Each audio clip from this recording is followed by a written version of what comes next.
Hey everybody, welcome to Bad Wrench Automotive. Okay, so we're here with our Nissan Pathfinder '06.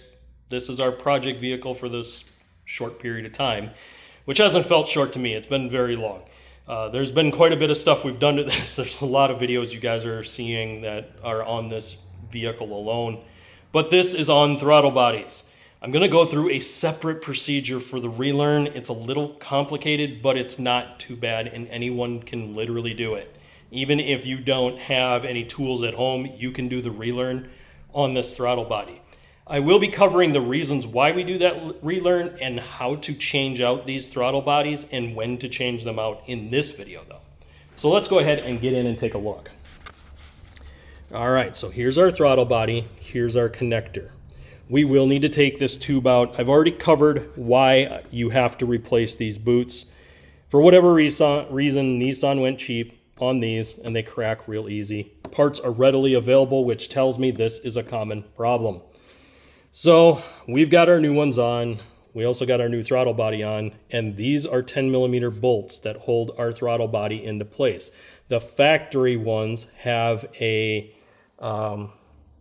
Allen head to them, or torque head.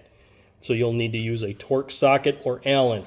They do have a longer shaft on them, meaning that if for some reason you can't get the Allen in there and turn it loose because it's stripped out, you can use a vice grips and clamp it on real tight, and you can walk it back, and they should spin freely as you get them loosened up.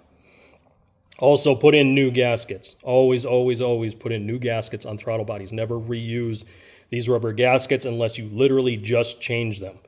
They are reusable, but here's the thing is when you got a vehicle with 100,000 miles and you're doing a 100K service, this gasket's used up, meaning that you got to put a new one in. Let's cover why you would put in a new throttle body, and then let's cover why you would clean them. First of all, these things have a built-in throttle position sensor, meaning that over time, they adjust to carbon levels in the throttle body, carbon levels in the engine. Improperly gapped spark plugs, they will automatically adjust for that throttle position. And what happens is the throttle bodies do wear out. The electronic components inside here wear out. The gears wear out.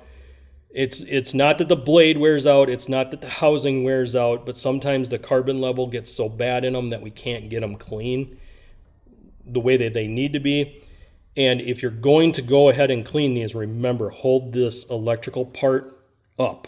Don't let it go down like this, because when you spray to clean it, it goes right into the electronics and shorts out that throttle body. So make sure that if you're going to clean it, hold this up and clean it out. Use a rag, spray the rag, wipe it on the inside, but do not hold it upside down and spray in there so that it runs down in there. And this is one of the more important parts to cleaning a throttle body, is making sure that you know when it's okay to clean them and when it's not.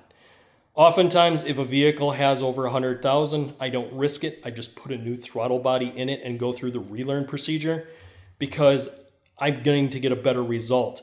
The throttle body is going to last a lot longer, and I don't have to question the quality or the longevity of that throttle body. The only time that I risk it is when they're under 100,000 and I'm just doing a basic engine clean.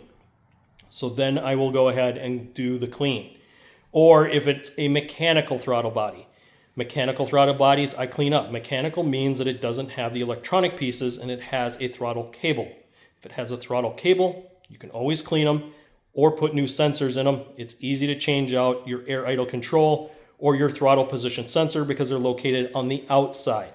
They're built into it. You can't change those. You can try taking these bolts off and try changing all the guts. It very rarely does it work right after you've done that.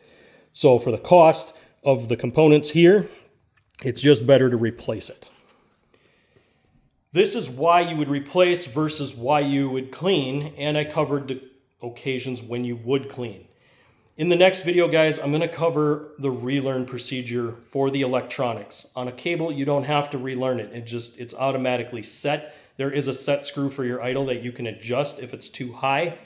But for the most part, you will need to do a Relearn whether you clean it or you put a new one in it. And the reason why is the computer is locked on its old settings. Even if you pull the battery connection and let it sit with the battery off, it still remembers those settings. So you do need to do the relearn so that it goes, hey, I got a new part. I got to start over from my base programming. So what you're doing is you're setting the throttle body back to base programming from factory, and it'll start learning from that point on. Guys, I want to say thank you for all your support. Continue hitting the like button, hit that subscribe button, ring that notification bell so you get notified when I drop new videos, and I'll see you on the next one.